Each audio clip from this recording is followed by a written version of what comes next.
નમસ્કાર મિત્રો, અમારી યુટ્યુબ ચેનલમાં આપ સૌનું હાર્દિક સ્વાગત છે।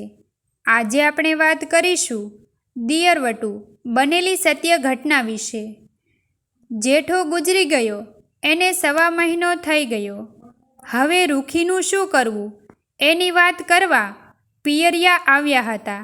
રૂખીને 5 વર્ષની દીકરી અને 2 વર્ષનો દીકરો હતો। રૂખી અને જેઠાનો સંબંધ સાટેથી થયો હતો। રૂખીની મોટી નણંદ એના કાકાને આપી હતી ને સાટામાં રૂખીને જેઠો પરણ્યો હતો। પહેલાં તો નાતના રિવાજ પ્રમાણે દિયરવટાની વાત થઈ।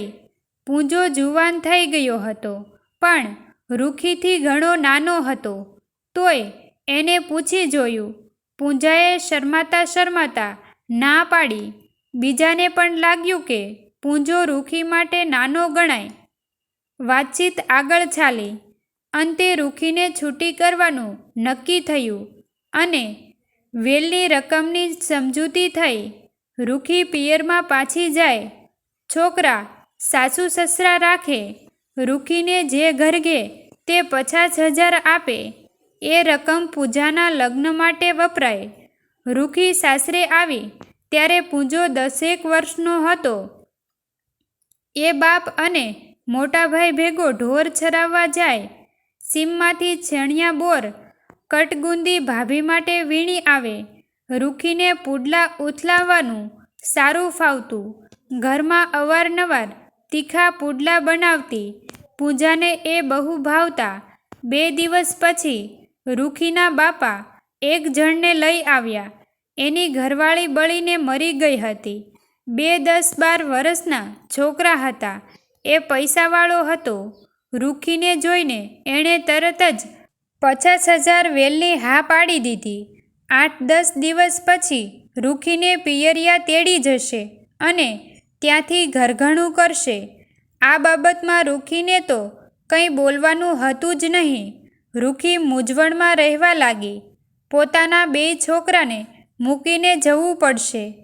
ત્યાં બીજીના છોકરા સાચવવા પડશે અને નવો વર તો આધેડ થવા આવ્યો છે। એની આગલી બળી મરી હતી। આણે મારી તો નહીં નાખી હોય ને? મારું શું થશે? દિયર જરાક નાનો છે, પણ એમાં શું વાંધો? જુવાન તો થઈ ગયો છે। મારા છોકરા સસવાઈ જાય। લાવ, હું જ એને સમજાવી જોઉં। સવારે ઉઠી એણે સસરાના રોટલા ઘડી દીધા। પૂંજાને કહ્યું, હમણાં તમે ઘણા દિવસથી પુડલા નથી ખાધા। તમે બપોરે ઢોર લઈને નદીના પુલ નીચે આવજો, હું પુડલા લઈને આવીશ। રૂખીએ નાહી ધોઈને સારા લુગડા પહેર્યા।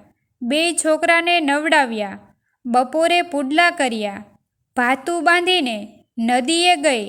પૂંજાને આગ્રહ કરીને દહીં પુડલા ખવડાવ્યા, સાથે પોતે પણ ખાધા। પછી પૂછ્યું, તમે દિયરવટાની ના કેમ પાડી? હું તમને ગમું તેવી નથી? ગમો તો છો, પણ તમે મારાથી મોટા છો અને 2 છોકરાય છે। બીજા મને ખીજવે ને મેણા ટોણા મારે તો? એટલે મેં ના પાડી। ઓલા મને જોવા આવ્યો હતો, એને તમે જોયો? કેવડો મોટો છે ને એણે બાયડીને મારી નાખી છે। એ મને મારી નાખે તો તમને ગમે? તમારી વહુ આવે તે મારા છોકરાને સાચવશે અને તમે જુવાન તો થઈ ગયા છો ને? પૂંજો થોડીવાર વિચારતો રહ્યો, પછી બોલ્યો, તો ઘરમાં મારી હા કહી દેજો, પણ હું તો પછી તમને ભાભી જ કહીશ। રૂખીએ કહ્યું, ભલે, જે કહેવું હોય તે કહેજો ને તમને મારા મનની વાત કહું। આજે તમે માન્યા ન હોત ને તો હું અહીંથી પાછી ઘરે ના જાત, કૂવો પૂરી લેત। મિત્રો, તમને જો આ વિડીયો પસંદ આવ્યો હોય તો વિડીયોને લાઈક અને તમારા અન્ય સગા સંબંધી મિત્રો સાથે વિડીયોને શેર કરવાનું ભૂલતા નહીં અને આવા જ નવા જીવન ઉપયોગી, જીવનમાં કંઈક નવું કરવાની પ્રેરણા મળે તેવા વિડીયો જોવા માટે અમારી ચેનલ સાથે બન્યા રહો। થેન્ક યુ મિત્રો, મળીએ છીએ એક નવા વિડીયો સાથે। આભાર।